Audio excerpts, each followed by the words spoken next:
अकोल्यात आता कोरोनाच्या नव्या व्हेरिएंटने JN1 कोविडने शिरकाव केला आहे। कोरोनाचा नवा व्हेरिएंट JN1चा रुग्ण शहरात पहिला असल्याची माहिती अकोला महानगरपालिकेच्या आरोग्य अधिकाऱ्यांनी आमच्याशी बोलताना दिली। कोरोना विषाणूचा नवीन उपप्रकार JN1चा पहिला रुग्ण अकोला महानगरपालिकेच्या हद्दीत सापडल्याने जिल्ह्यात खळबळ उडाली आहे। सदर रुग्ण हा प्रवासासाठी बाहेरच्या देशात जाणार असल्याने त्याने आपली कोविडची चाचणी गेल्या 5 डिसेंबर रोजी करून घेतली असता आरोग्य विभागाने या व्यक्तीचे सॅम्पल हे हेडगेवार रक्तपेढीमार्फत कोविड सेंटर येथे पाठवले असता येत्या 23 डिसेंबर रोजी या व्यक्तीचा अहवाल प्राप्त झाला असून सदर रुग्ण हा कोरोना विषाणूचा नवीन उपप्रकार JN1 पॉझिटिव्ह आल्याचे समजले। अकोला जिल्ह्यात हा रुग्ण पहिलाच असल्याने आरोग्य यंत्रणा त्वरित कामाला लागून या व्यक्तीच्या घरच्यांची व नातेवाईकांची तपासणी करून या संपूर्ण परिवाराला क्वारंटाईन राहण्याच्या सूचना देखील दिल्या।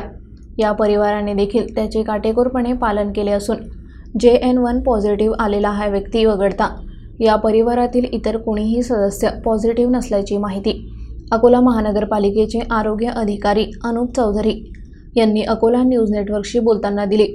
आज पहिलाच रुग्ण आढळल्याने चिंता तर वाढवलीच, मात्र आपण जर खबरदारीचे उपाय म्हणून ज्येष्ठ नागरिक, इतर व्याधींनी त्रस्त असणाऱ्या नागरिकांची विशेष काळजी घेतली, तसेच गर्दीत जाणे टाळले, सतत मास्कचा वापर केल्याने थोड्याफार प्रमाणात का होईना या महामारीला अंकुश लावू शकू। नमस्कार, मी डॉक्टर अनुप चौधरी, वैद्यकीय आरोग्य अधिकारी अकोला महानगरपालिका। अकोला महानगरपालिका क्षेत्रामध्ये दिनांक 5 डिसेंबर रोजी एक नागरिक बाहेर दौऱ्यावर जाणार होते। त्याकरिता त्यांना ट्रॅव्हल एजंटनी सांगितल्याप्रमाणे त्यांनी त्यांचं कोविडचं सॅम्पल दिलं। त्यावेळी सदर रुग्ण जो आहे ॲक्च्युअली त्यावेळेस असिम्प्टमॅटिकच होता, परंतु त्यावेळी त्यांनी जे दिलेलं सॅम्पल होतं ते कोविडसाठी पॉझिटिव्ह आलं। कोविड पॉझिटिव्ह आल्यानंतर आम्हाला नियमानुसार हेडगेवार हॉस्पिटल जिथून सॅम्पल गेलं होतं त्यांनी आम्हाला इन्फॉर्म केलं। त्यानुसार आमच्या आरोग्याच्या ज्या टीम्स आहेत त्यांनी त्या घराला व्हिजिट दिली। तेथील सर्व घरातल्या बाकीचे जे परिचित आहेत त्यांचा पण सर्वांचा कॉन्टॅक्ट ट्रेसिंग केलं।